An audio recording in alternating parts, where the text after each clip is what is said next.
Hem creat el qüestionari, l'hem configurat i surt a la nostra aula.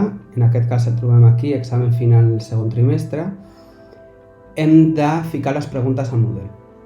Per ficar les preguntes dintre del banc de preguntes hem d'anar al bloc d'administració de l'aula. Aquí al bloc d'administració trobem l'opció banc de preguntes. Hem apretat el botó de banc de preguntes i ara trobem totes les preguntes que potser ja tenim dins de l'aula d'altres qüestionaris que potser hem fet. Si no has fet mai cap qüestionari no tindràs cap pregunta. El que farem ara és crear una nova categoria per les preguntes de l'examen. Per això tornem al bloc d'administració i hem de fer clic a categories. S'obriran per defecte totes les categories que ja estan creades, però si baixem trobem l'opció d'afegir una nova categoria. A la categoria mare hem de ficar l'assignatura on volem ficar el qüestionari, en aquest cas els mitjans digitals i audiències, i el nom ficarem prova d'avaluació segon trimestre. A la informació de la categoria, si volem, però és opcional, podem ficar una descripció. Després fem clic a afegeix una categoria. Una vegada hem creat la categoria, ja la trobarem a la llista de les categories que teníem per defecte. En aquest cas és prova d'avaluació segon trimestre.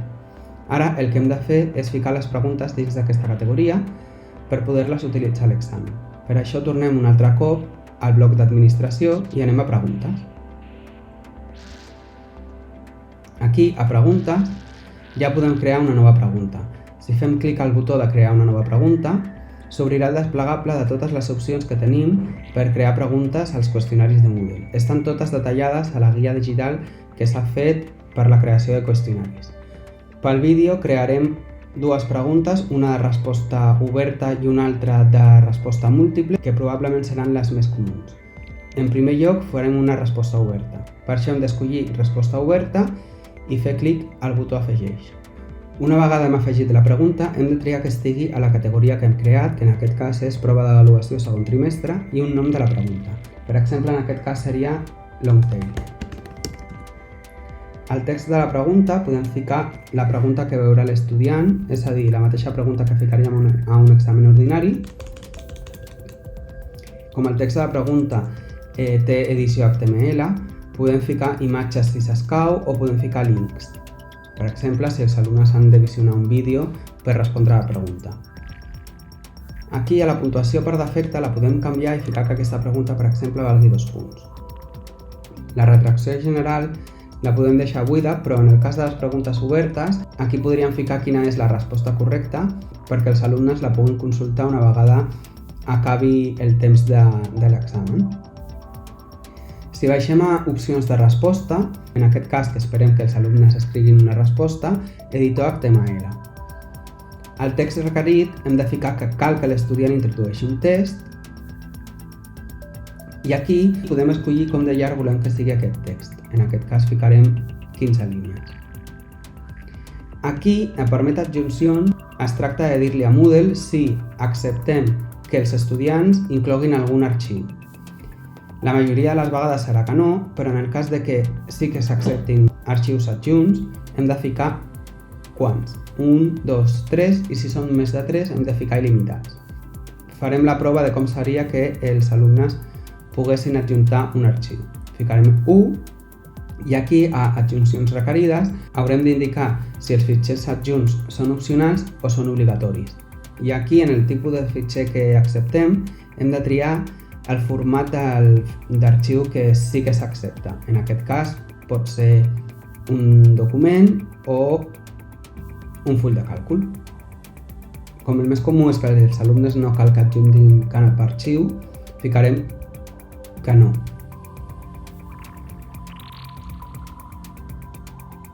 A la plantilla de la resposta es pot ficar alguna indicació per l'estudiant, és a dir, si volem que desenvolupi les seves idees, si volem que només enumeri, si volem que faci una llista, etc. I aquí a la informació de l'avaluador, en el cas de que aquest examen l'hagin de corregir entre més d'un professor, es pot acordar quines són les coses que es puntuaran en aquesta pregunta i es pot ficar aquí. D'aquesta manera, els puntuadors, quan vagin a corregir la pregunta, podran veure quines són les indicacions. Una vegada la pregunta està acabada, hem de deixar els canvis. Aquí ja trobem que a la categoria prova d'avaluació segon trimestre surt la pregunta que hem creat ara, que és una pregunta de resposta oberta, que es diu long tail i que té el text aquí. Ara crearem una nova pregunta, en aquest cas de resposta múltiple, és a dir, una pregunta tipus test. Per fer-ho hem de triar l'opció opció múltiple. La seleccionem i afegim. Una vegada que afegim, aquí podem ficar un nom de la pregunta i aquí hem de ficar el text de la pregunta.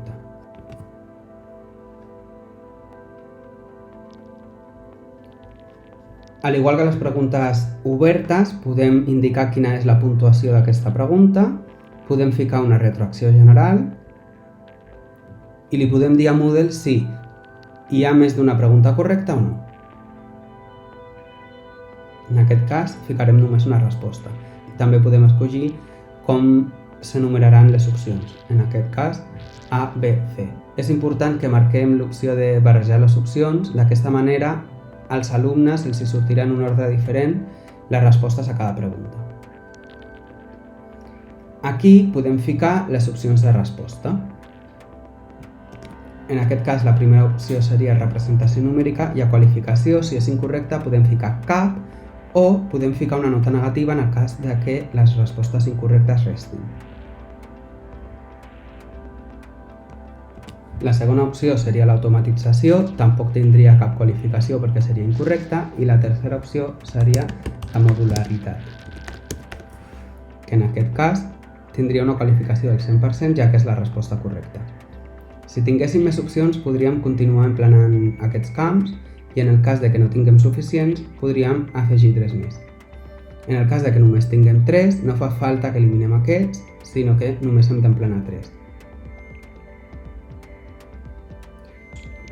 A la retroacció combinada, per defecte, surt un feedback automàtic de si les preguntes són correctes o no, perquè quan l'alumne pugui consultar els resultats de l'examen una vegada es tanqui, pugui veure si la seva resposta és correcta o no. A intents múltiples podrem dir que cada intent resti un percentatge predefinit. I també podem ficar pistes, en el cas que vulguem, perquè l'alumne contesti correctament. En aquest cas, com només tenen un intent, perquè això ho hem configurat al qüestionari, no tindrà més opcions. Quan hem emplenat tots els camps, donem a des als canvis i tornem a la llista de les preguntes que tenim dintre de la nostra categoria. En aquest cas tenim la primera pregunta que hem creat de resposta oberta i la pregunta tipus test. D'aquesta manera és com s'inclouen les preguntes dins del banc de preguntes i dins d'una categoria perquè després puguem vincular aquestes preguntes al qüestionari que hem configurat en el primer tutorial.